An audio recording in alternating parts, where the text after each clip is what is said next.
Hi, my name is Rida Shafiq, and I'm one of the mentors here at e-GMAT. Now, suppose you write the GMAT exam for the very first time and you score a 640. Now, while that score might be disheartening, it does have one big positive. It shows you that there is still a huge room for improvement.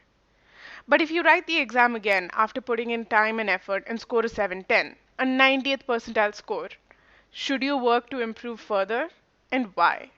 This is Aastha's story. Aastha began her preparation on her own mid-November of 2018, and in January of 2019 she gave her first attempt where she scored a 640 with a Q49 and a V28. Now the plus side to this is that she saw huge potential for improvement, especially in verbal, with critical reasoning and sentence correction being her clear weaknesses. At this point, she realized she needed a more guided, structured approach, so she joined the e-GMAT course. There, Asta spent her time learning foundations, mastering application. She became test ready, and she finally took mocks before her attempt in March, where she scored a 710 with a Q50 and a V35.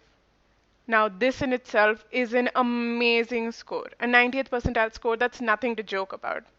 But Asta saw that there was still room to improve, especially because she wanted an admit to Kellogg, one of the most prestigious B schools in the world, and she wanted a scholarship. And to do that, to increase her chances of getting both those things, she needed to improve beyond a 710. And this was knowledge gained from some research as well as speaking to alumni from the program. So how do you improve from a V35 to a V39? Well, all of that is about focusing on application and mastering application. By the V35 mark, you already have most of your concepts in hand. It's about enhancing and specifically targeting your weak areas in your application so that you can improve beyond that score. So Asa went back to the SC and the CR course where she spent time in the application files.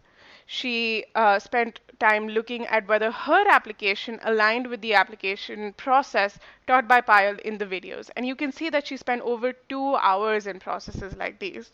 She spent time refining her approach. And this can be seen in CR as well, where she spent a lot of time on those application files, narrowing down the process. In CR, she also spent time working on identifying the conclusion and the premise and not spending time on arguing the premise.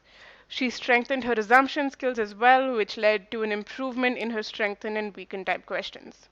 Then she went to Uranium, where we can see her stats in both medium and hard questions are absolutely phenomenal. She completely smashes through the threshold scores of 70% in medium and 55 in hard. And one thing that Asta did right is that during this question solving process, she spent the time to go through the solutions and make sure that she was getting answers right for the right reasons. And where she was going wrong, she was working hard to identify what traps exist and how to not fall into them. This review process is extremely important into pushing beyond a 700 or a 710 score. You have to identify exactly where the issue is and work on specifically targeting just that area. So Asta put in all this work between March and June when she took her next attempt.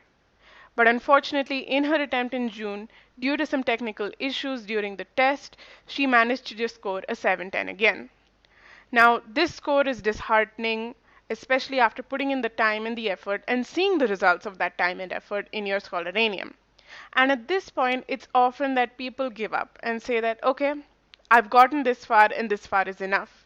But Asa remembered that one, even under such a stressful condition, if she could score this well, in ideal conditions, she could probably score even better.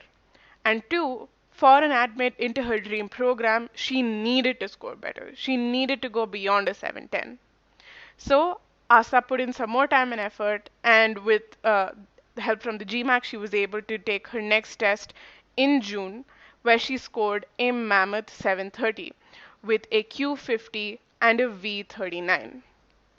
Now, this score shows not just her diligence in understanding, mastering the application, but also the importance of not giving up when you're faced with issues, either on the test or during your practice. It would have been very easy for Asta to settle with that 710, to think that this is good enough. But she realized that there was potential, that she had that ability to score higher, and she gave it another shot. And this 730 bagged her not just an admit from Kellogg, her dream school, but also a scholarship as well. So I hope this story gives you a little bit of a push into taking your GMAT, first step in your GMAT journey, and also shows you the importance of perseverance and following the process. All the best and happy learning.